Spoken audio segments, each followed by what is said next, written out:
오늘 하나님의 말씀은 구약성경 욥기입니다. 욥기 29장 18절에서 25절입니다. 구약성경 789페이지 욥기 29장 18절에서 25절 교독하겠습니다. 내가 스스로 말하기를 나는 내 보금자리에서 숨을 거두며 나의 날은 모래알같이 많으리라 하였느니라. 내 뿌리는 물로 뻗어나가고 이슬이 내 가지에서 밤을 지내고 갈 것이며 내 영광은 내게 새로워지고 내 손에서 내 화살이 끊이지 않았노라. 무리는 내 말을 듣고 희망을 걸었으며 내가 가르칠 때에 잠잠하였노라. 내가 말한 후에는 그들이 말을 거듭하지 못하였나니 나의 말이 그들에게 스며들었습니다. 그들은 비를 기다리듯 나를 기다렸으며 봄비를 맞이하듯 입을 벌렸느니라. 그들이 의지 없을 때에 내가 미소하면 그들이 나의 얼굴빛을 무색하게 아니하였느니라. 내가 그들의 길을 택하여 주고 으뜸되는 자리에 앉았나니 왕이 군대 중에 있는 것과도 같았고 애곡하는 자를 위로하는 사람과도 같았느니라. 아멘. 고난 가운데 신음하고 있던 욥이 하신 말씀 중에 한 부분입니다.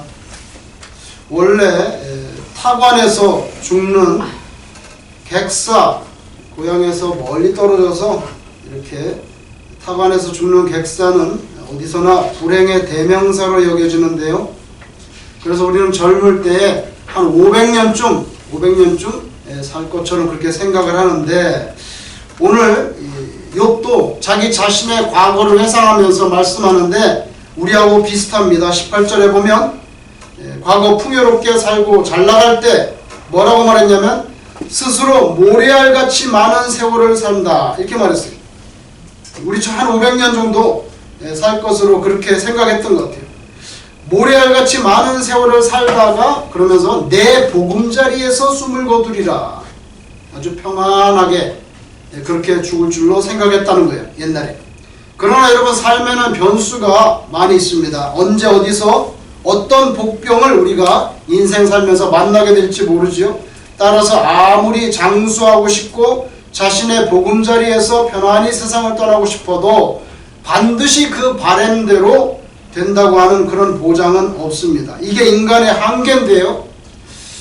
욥은 지금 철저히 그런 한계점에 놓여 있습니다. 19절에 보니까 내 뿌리는 물로 뻗어나가고, 그죠? 자기 인생을 나무로 비유한다면 자기 그 뿌리는 막 물로 뻗어나가고 이슬은 내 가지에서 밤을 지내고 갈 것이며, 여러분, 물가 옆에 심긴 나무가 시들지 않잖아요. 아주 힘차게 뿌리를 뻗고 그리고 뿌리 내리고 청정한 잎으로 아주 이파리가 푸르르고 또 때를 따라 열매를 맺습니다.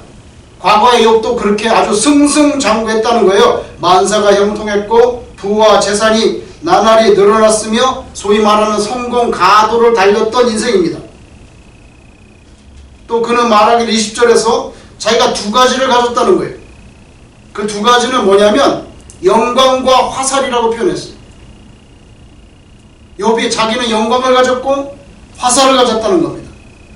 내 영광은 내게 새로워지고 내 손에서 내 화살이 끊어지지 않았노라, 이렇게 말합니다. 크게 성공했고 평판 좋았고 욥의 주변에는 어떤 명성, 권세, 자기의 그런 것을 위협할 어떤 경쟁자도 없었어요. 그야말로 그는 뿌리가 견고하여 쓰러질 위험이 없는 나무, 자양분을 공급해주는 물이 있어서 전혀 시들 염려가 없는 그런 아주 튼실한 나무 같았다. 그 덕분에 그의 영광은 늘 신선했고, 그렇게 말해, 내 영광은 내게 새로워지고 매일매일 영광이 더 새로워지는 거예요. 덕분에 그 영광은 늘 신선했고 늘 새롭게 빛났죠. 또 한 가지 가집니다. 화살입니다. 영광만이 아니에요. 손에서 화살이 끊어지지 않았다. 이건 무슨 말입니까? 영광은 알겠는데 화살이 끊어지지 않다니. 자기와 자신의 비즈니스와 자신의 가정을 보호하는 힘, 나에게 속한 모든 울타리 안에 있는 것들 그걸 보호하는 힘, 그거를 방어하고 지켜내는 그런 방어 기제가 완벽했다는 거예요. 따라서 욥의 존재감, 그 지역사회에서의 명성, 지위 얼마나 대단했을지 짐작할 수 있습니다. 여러분, 사람의 영광뿐만이 아니라 화살도 있어야 되죠. 쟁취하고 쌓아 올리는 능력뿐만 아니라 그걸 끝까지 지켜내야지. 다 쌓았는데 딴 사람이 가져가 도둑을 맞는다든지 그럼 안 되죠. 그래서 영광도 중요하고 그걸 지키고 방어하는 그런 기제, 그런 능력, 화살, 이 두 가지 필수 불가결의 생존 방식인데 내가 그걸 확실하게 가지고 있었다는 거예요. 영광과 화살. 그러면서 사람들이 자기를 얼마나 좋아했는지 23절에 보면 그들은 비를 기다리듯 나를 기다렸으며. 여러분, 황량한 광야에 비를 얼마나 기다립니까? 비가 내리는 거에 나를 그렇게 기다린다는 거예요. 봄비를 맞이하듯 입을 벌렸느냐. 자기가 뭐 말하면 그냥 다 받아들이고. 22절에 보면 욥이 말했다고 하면 아무도 토를 다는 사람 없어요. 마치 마른 땅에 빗물이 스며드는 것처럼 그렇게 욥이 말하면 다 그 억셉트했다는 거예요. 온 대지를 녹여주는 봄비처럼 욥을 사모합니다. 그런데 이제 욥이 지금 만신창이가 됐단 말이에요. 왜 그렇습니까? 성경을 보면 갑작스러운 천재지변, 또 다른 족속의 약탈로 하루아침에 자기 재산이 싸그리 없어졌어요. 그리고 또 종이 와서 보고를 하는데 자기 아들 집에서 자기 아들들이 모여서 잔치를 벌이고 있는 식사를 하고 있는데 갑자기 강한 바람이 불어와서 회오리 바람이 불어쳐가지고 그냥 집이 무너져서 자식이 다 죽었다는 거예요. 아, 이게 무슨 소설 같은 이야기냐? 소설 아닙니다, 여러분. 지금도 미국 땅에는 꼴등하면은 회오리 바람 불어가지고 집이 한 채만 날아가요? 수십 채가 날아가지? 이걸 왜 소설이라고 생각합니까? 아닙니다. 얼마든지 지금도 현실에서 벌어지는 일이에요. 회오리 바람이 불어가지고 그냥 같이 식사하고 있는 자녀들이 한꺼번에 다 죽었어요. 자기도 병이 들었습니다. 발바닥에서 종수리까지 성경에 보니까 온통 종기가 나가지고 얼마나 가려운지 깨어진 항아리 같은 질그릇 조각으로 그걸 벅벅 긁고 있어. 얼마나 가려운지 벅벅 긁고 있는데 설상가상으로 아내도 위로를 주지 못할 망정 하나님을 욕하고 죽으라 이렇게 말했어요. 하나님을 욕하고 죽으라. 쓰라린 상처에 소금을 쳐도 아주 단단히 칩니다. 이런 지경쯤 되면은 하나님을 원망하지 않고 끝까지 신앙을 지킨다? 이거 정말 쉽지 않은 거죠. 쉽지 않아요. 근데 요번이 모든 과정을 지나서 정말 뜨거운 그런 용광로, 그런 도가니를 통과해서 마지막에 정금이 나오듯이 금을 뽑아내는 그런 과정을 제가 한번 본 적이 있는데 정말 요만큼의 금을 뽑아내기 위해서 그 공을 들이는 건 원석을 캐서 탄광에서부터 그걸 금강석을 가져와가지고 잘게 부숴가지고 수천도를 끓여가지고 거기에다 또 씨약을 부어서 순서대로 납, 은 다 걸러내고 맨 마지막에 요만한 게 센노란도 금이 튀어나옵니다. 여러분, 지금 욥은 그런 과정에 들어갔죠. 그래서 나중에는 그의 믿음이 더 아주 순수해집니다. 아주 센노란 정금처럼 그렇게 나옵니다. 하나님을 떠나지 않았어요. 하나님을 떠나지 않았어요. 그리고 그래서 하나님도 욥을 떠나지 않았어요. 욥을 떠나지 않았어요.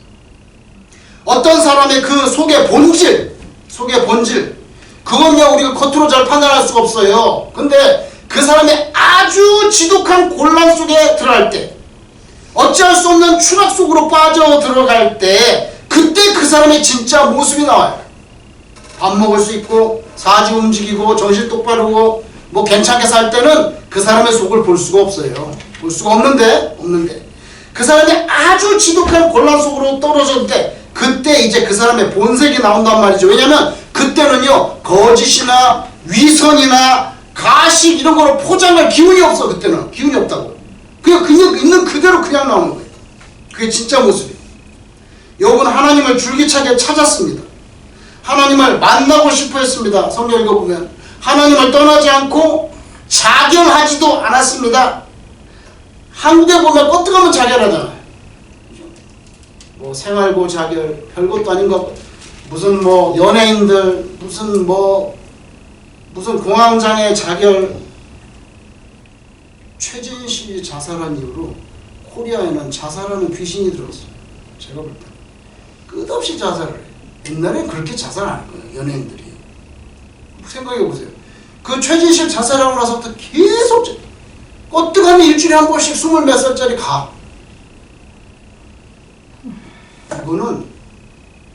이거는 사탄의 역사지요. 이건 사탄의 역사. 욕만큼 그 정도 되면 자살할 만한 그런 마음 안 들었을까요? 자식도 다 죽고 와이프라고 있는데 하나님 욕하고 죽으라고 하는데 자기는 만신창에다 가지고 깨진 질그릇 가지고 벅벅 끓고 있는데 제 가운데서 근데 자살하지 않았어요. 하나님을 끝까지 기다렸어요. 그리고 그래서 하나님이 그를 만나주죠. 그의 눈물을 거두어 줍니다. 그리고 하나님이 살아계시고 너와 함께 한다는 것을 알게 해줬어요. 마지막에 알게 해줬어요.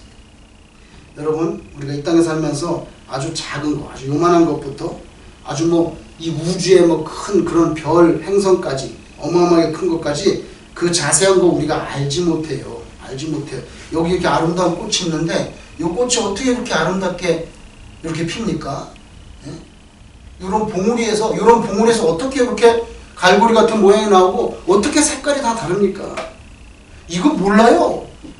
얘는 사탕도 안 먹고 고기도 안 먹고 그냥 물만 먹고 어떻게 이거 다 하나님께서 창조하신 거죠. 근데 우리가 잘 몰라요. 그러니까 아주 작은 것에서 먼지 같은 거에서 온 우주 전체까지 아는 게 사실은 대단히 똑똑하고 과학 기술 문명이 엄청나게 발달했다 하지만 아는 게 별로 없다는 거예요.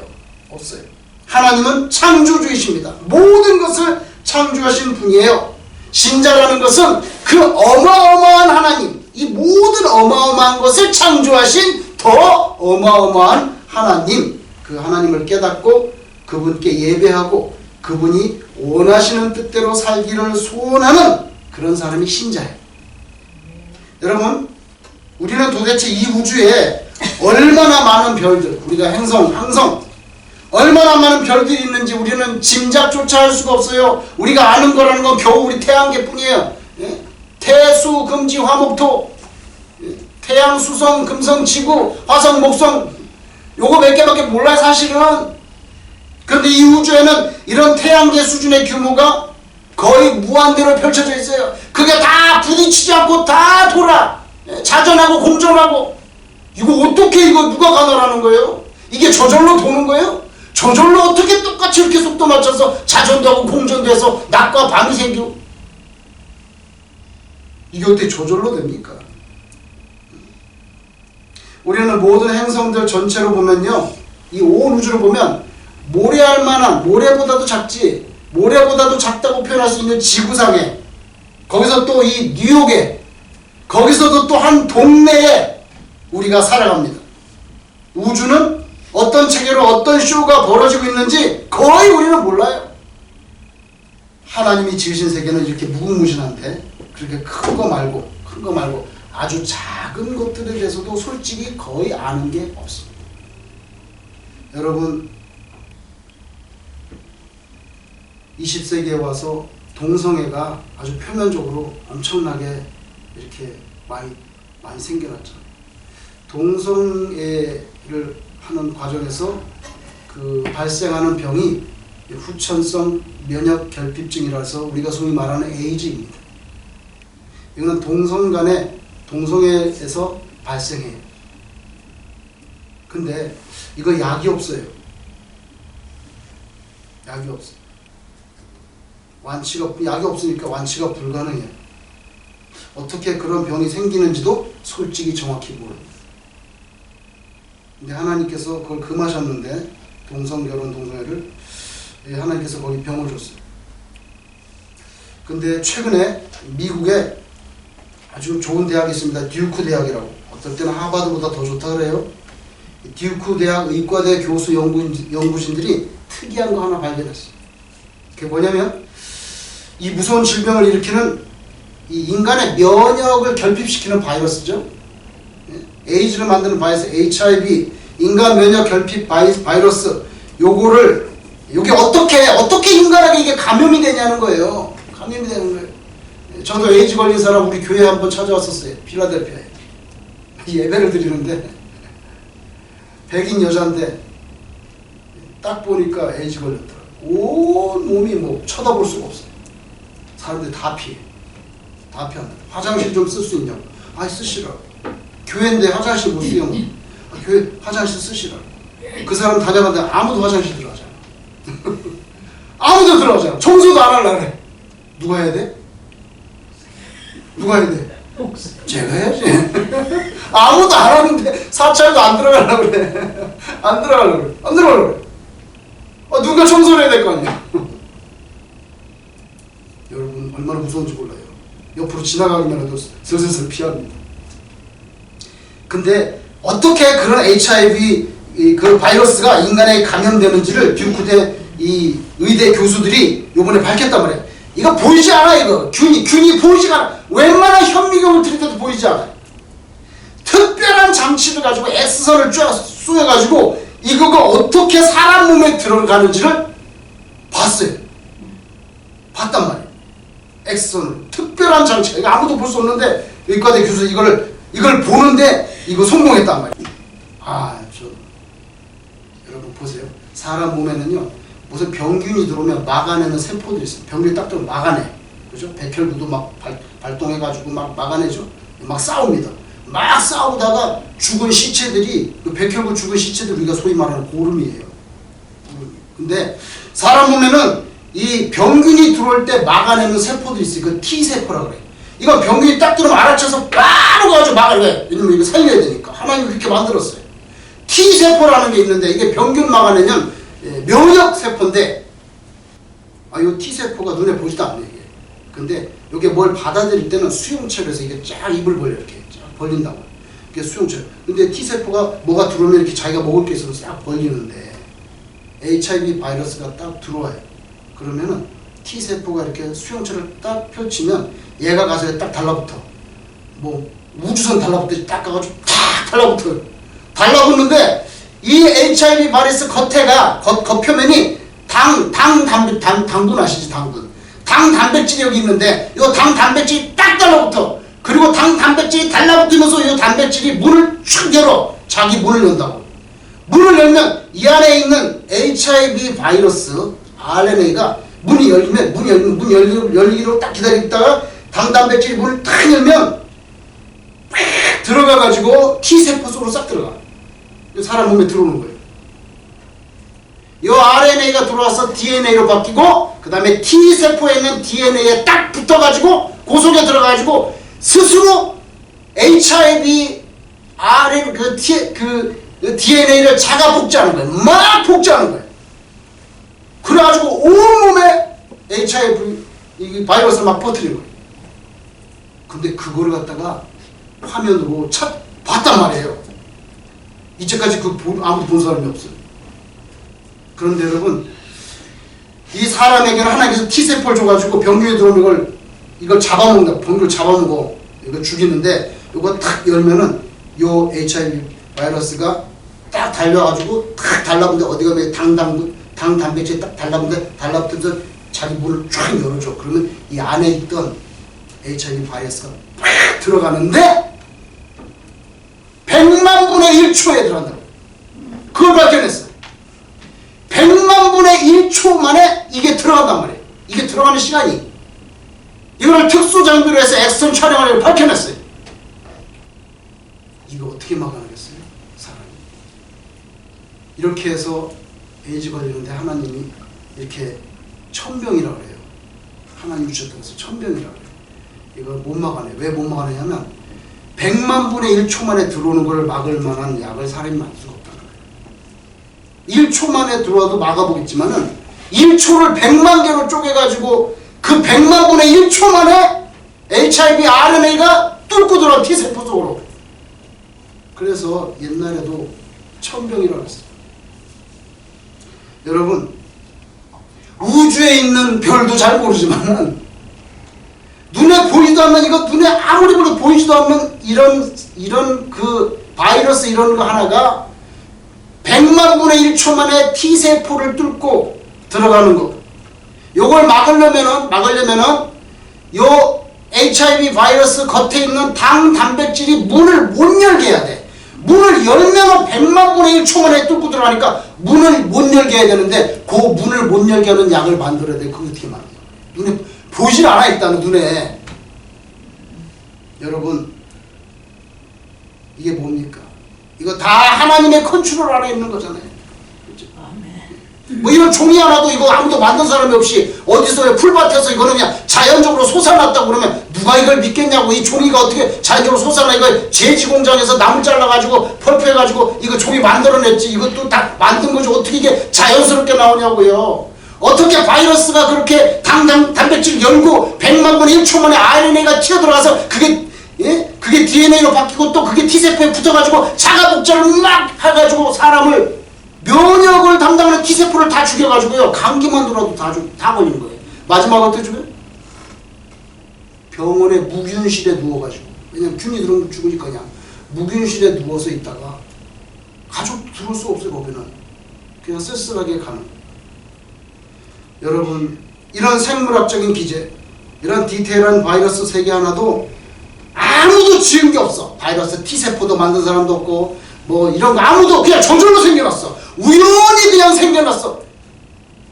그게 어떻게 가능하냐고요. 이거 하나도 이거 하나 공장에서 만들어야 되는데 어떻게 그렇게 정교하게 100만 분의 1초 만에 RNA가 튀어나와서 T세포 속으로 침투해 들어가는데 그게 어떻게 우연히 생겨나냔 말이에요. 온 우주 만물의 전체부터 시작해서 그렇게 보이지 않는 아주 작은 균일까지 이 전부 하나님의 컨트롤 아래 있고요. 하나님이 온 우주 만물의 창조주이시고요. 우리 생명의 주인이신 줄로 믿습니다. 우리는 그 하나님을 믿고 사는 사람이에요. 그 하나님을 믿고 사는 사람이라고요. 눈에 보이지도 않는 이런 바이러스부터 상상도 할 수 없는 아주 무궁무진한 은하계에 이르기까지 이 모든 것을 창조하시고 컨트롤하는 하나님, 그 성삼일체 하나님, 욥은 그 하나님을 믿는 거예요. 모든 것이 잘되고 평안할 때뿐만 아니라 자기 삶의 거의 모든 부분이 파괴되고 난 후에도 욥은 그 비극적인 불행으로 인해서 하나님을 부인하거나 저주하거나 하나님을 떠나지 않았습니다. 왜냐하면 하나님이 자기 생명의 주인이라는 것, 그걸 확실하게 믿었기 때문에 갈 데가 없어요. 아무리 힘들어도 그 앞에 있어야 돼요. 여러분에게 일어나는 개인적인 일들 있잖아요. 개인적인 일들. 그 모든 거, 그거 하나님이 모르시는 부분이 있을까? 하나님이 모르는 상태에서 내가 뭐 어떻게 되는 거, 그런 게 가능하냐 이거예요. 바이러스 하나도 100만 분의 1초, 이거는 듀크대 의과대 교수가 화면으로 찍어서 하니까 100만 분의 1초라는 거 밝혔어요. 그거 하나도, 여러분 그런 게 삽시간에 인간의 면역체계에 들어와서 쑥대밭으로 만드는데 그런 것도 하나님이 다 관할하시고 알고 계시는데 여러분이 개인적으로 당한 어떤 불행, 아우 나는 참 불행하다, 여러분이 개인적으로 당한 슬픔, 기쁨, 아니면 뻐기는 거, 아니면 절망하는 거, 의기소침하는 거, 허황되게 살려고, 아니면 소심한 거, 소화가 안 되는 거, 머리카락 빠지는 거, 마음 아픈 거, 마음 들뜬 거, 그런 거 하나님이 모르시는 영역이라는 게 있겠느냐는 거예요. 우리의 모든 세포를 지으신 분이 하나님이십니다. 그러니 그분과 상의하고 그 하나님께 사정을 아뢰고 그분의 은총과 답변을 기다리는 거, 이게 당연한 거 아니에요? 이게 너무 당연한 건데. 신앙이 없는 사람을 두고 솔직히 우리 입장에서는요, 불행하다고 말할 수가 있어요. 신앙이 없는, 예수를 모르는 사람, 그래서 천당과 지옥도 인정하지 않고 알지도 못하는 사람, 하나님이 창조주라는 것도 모르는 사람, 100만 분의 1초를 뚫게 만드는 것도 하나님이라는 거 모르는 사람, 하나님이 우리에게 호흡을 줬다는 거, 머리카락도 자라게 한다는 거, 이거 모르는 사람, 인정하지 않는 사람, 이 신앙이 없는 사람은요, 불행하다고 할 수 있어요. 왜냐하면 절대적으로 전지전능하시고 온 우주의 지존이신 그 하나님의 도우심, 그 하나님의 인도하심, 그분의 배려, 그분의 사랑, 그분의 은총을 나는 절대로 안 받을 거야. 나는 절대로 그런 거 안 받고 내 힘으로 혼자 살 건데. 그게 바로 신앙이 없는 인생이니 그게 얼마나 불행하냐는 거예요. 그게 얼마나 불행하냐는 거예요. 욥은요, 자기 형편이 어떻든지 간에 자기가 영광과 화살을 걸머졌다고 말할 때든지 아니면 지금 쫄딱 망해서 이렇게 질그릇 조각으로 자기 몸을 벅벅 긁고 있든지 간에 자기 형편의 호불호를 떠나서 관계없이 하나님을 의지합니다. 괴롭죠. 슬프죠. 그렇지만 하나님을 붙잡습니다. 슬퍼도 하나님께 호소합니다. 여러분 욥기를 읽을 때 욥기를 읽는 이 독자들, 우리들이죠. 욥기를 읽는 우리 독자들은 어쩌면 욥보다 더 많은 할 말이 하나님께 있을 수 있을 것 같아요. 하나님, 어떻게 욥 같은 사람이 이렇게 완전히 불행 속으로 비극 가운데로 이렇게 던져집니까? 하나님은 어디에 계십니까 도대체? 하나님은 우리 인간의 삶에 관여하지 않으십니까? 하나님은 정말 그렇게 무심하신 분이십니까? 하나님은 우리를 외면하십니까?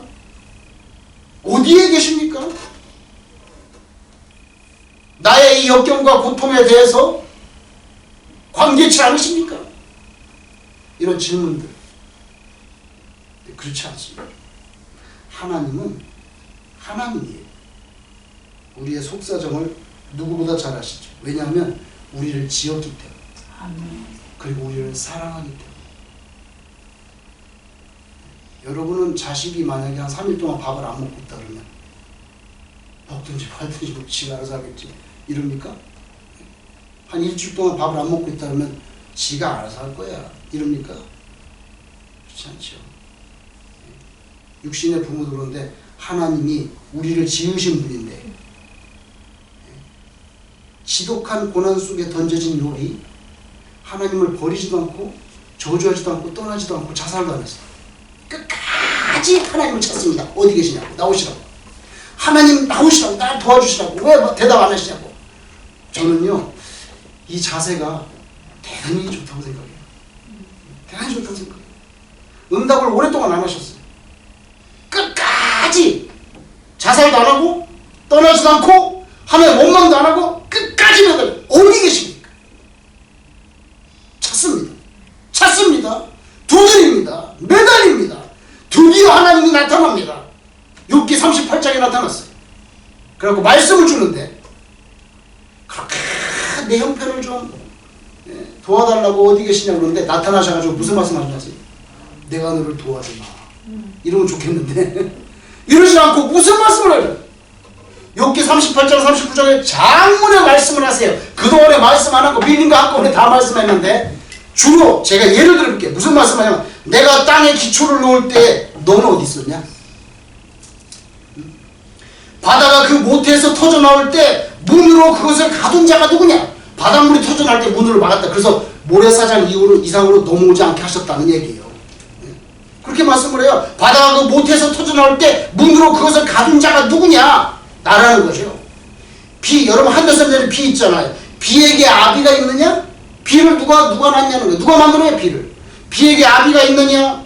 이슬방울을 누가 낳느냐? 누가 이슬방울을 만들었냐는 거예요. 누가 티끌이 덩어리를 이루며 흙덩이가 서로 붙게 하느냐?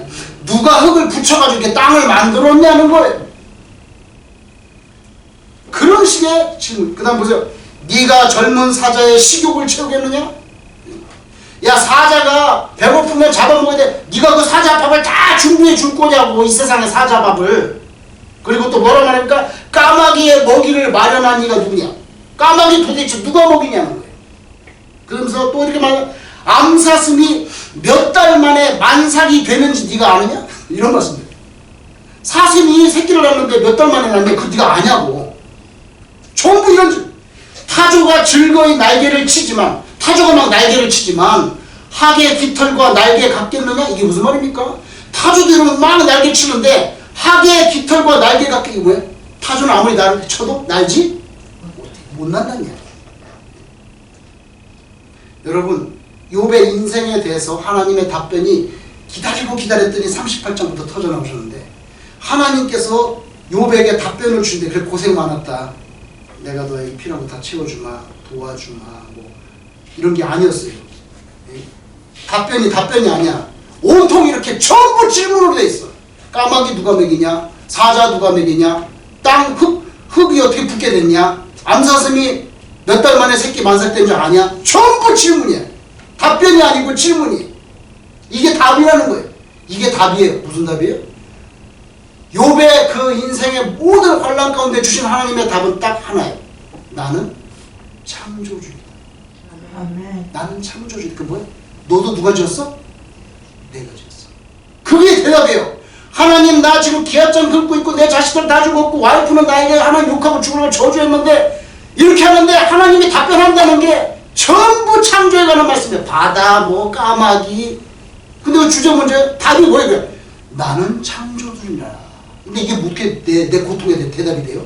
내가 지금 힘들고 어려운데 여기 어떻게 나한테 하나님이 창조주라는 게 나한테 답변이 되냐고. 답변이 돼. 왠지 아세요? 나는 창조주이라. 요 말은요, 내가 너도 지었다. 그러니까 뭐예요? 모든 것을 다 알고 있다는 뜻이에요. 암사슴이 새끼를 배서 만삭이 되는 게 몇 달인지도 아냐? 이게 뭡니까? 나는 그것까지 다 알고 내가 창조주이기 때문에. 그래서 장문의 대답을 하셨어. 38장 39장에. 근데 그 주제는 제가 볼 때는 나는 창조주이니라. 요 대답이야. 근데 뭐야? 그게 대답이야. 진짜 왜? 내가 너를 지었어. 암사슴이 새끼를 몇 달 만에 낳는 걸 내가 다 지었고 아는데 내가 너의 고통을 모르겠냐는 거예요. 이것보다 정확한 대답이 없어요. 내가 뭐 하나님 나 지금 가려워서 긁고 있어요. 내 자식이 죽었어요. 뭐 아내 와이프가 나한테 저주하고 욕하고 죽으라고 그래요. 친구들이 찾아왔는데 너 죄가 있으니까 회개하라고 막 그래요. 이 모든 질문에 대해서 딱 하면 내가 창조주이다. 이걸로 다 끝나. 다 끝나. 그리고 욥의 모든 문제를 해결해 줍니다. 해결해 줍니다. 여러분 우리가 믿어야 될 분은 바로 이 하나님인 줄로 믿습니다. 아멘. 여러분 욥은 소위 의인이라고 합니다. 의인이라고 하는데 고난이 많았어요. 하나님 어떻게 그렇게 하나님 앞에서 신앙적으로 잘 살려고 하는데 고난이 많았나요? 이상하네요. 이상하게 생각할 거 없어요. 여러분 아세요? 이 땅에서 최고의 의인이 고난받은 경우가 있어요. 바로 예수님. 예수님은 뭐가 잘못돼서 고난받나요? 예수님은 무슨 죄가 있어 고난받나요? 그래도 예수님은 고난받는 정도가 아니라 십자가에서 아예 죽으셨어요. 그러니까 우리가 이 땅에 있는 동안에 역경을 당하고 고난당하는 걸 이상하게 생각하지 마세요. 그리고 하나님이 다 알고 계세요. 중요한 것은 이겁니다. 욥처럼 끝까지 붙잡아야 돼요. 죽을 때까지 붙잡아야 돼요. 죽을 때까지 찾아야 돼요. 하나님을 등지면 안 돼요. 그럼 끝이야. 여러분 성경에는요 그 예수님을 의의 태양이라고 비유합니다. 태양이 앞에 있잖아요. 자, 태양이 앞에 있습니다. 우리는 그 의의 태양을 바라보면서 나가야 돼. 바라보면서 살아야 돼. 의의 태양이 저기인데 우리는 그걸 바라보면서 막 걸어가야 돼. 그렇게 바라보면요 그 찬란한 태양이 우리에게 찬란한 빛을 비춥니다. 빛을 비춥니다. 우리 앞길이 항상 밝아요. 항상 밝아. 그런데 내가 그 찬란한 의의 태양을 등져버려. 이렇게 등져버려. 배반하는 거야. 떠나는 거예요. 하나님 버리고 저주하는 거예요. 이렇게 등져버려. 그러면요 태양이 저기 있는데 내가 등을 돌리잖아. 등을 돌리면 내 앞에 뭐가 생긴 줄 아세요? 바로 내 자신의 그림자가 생겨. 그리고 죽을 때까지 나는 그 그림자 그것만 바라보고 사는 인생이 되는 거예요. 아주 간단해. 아주 간단해. 우리에는요 그 역경과 힘들 때 딱 두 가지가 있어요. 너는 욥이 되겠니? 아니면 욥이 안 되겠니? 욥이 되겠니? 아니면 욥이 안 되겠니? 여러분 우리는 아무리 힘들고 어려워도 의의 태양이신 주님을 바라보며 욥처럼 그렇게 끝까지 붙잡고 나아가는 그런 신자가 되기를 주님 이름으로 축원합니다. 네. 기도하겠습니다. 하나님 아버지 의의 태양이신 주님을 바라보고 살면은 평생 우리의 앞길이 환하고 우리의 얼굴빛이 밝을 텐데 하나님 아버지 의의 태양을 등지고 돌아서는 순간 내 앞에는 끝없이 나의 어두운 그림자가 어둡게 비춰지는 것을 우리가 생각해 봅니다. 아버지, 더 내려갈 곳도 없이 완전한 비극 가운데 던져진 욥이 하나님을 떠나지도 않고 하나님을 불평하거나 저주하지도 않고 자살하지도 않고 끝까지 붙잡고 젖었더니 하나님께서 내가 창조주이다, 그 답변으로 욥의 모든 인생을 해결해 주셨던 것처럼 저희들에게도 하나님 그와 같은 하나님의 은혜를 덧입혀 주시옵소서. 아버지 하나님, 저희들이 믿음을 잃지 아니하고 마지막 천국문에 들어가는 순간까지 주님의 손을 붙잡고 나아가게 하여 주시옵소서. 아멘. 예수님 이름으로 기도드리옵나이다.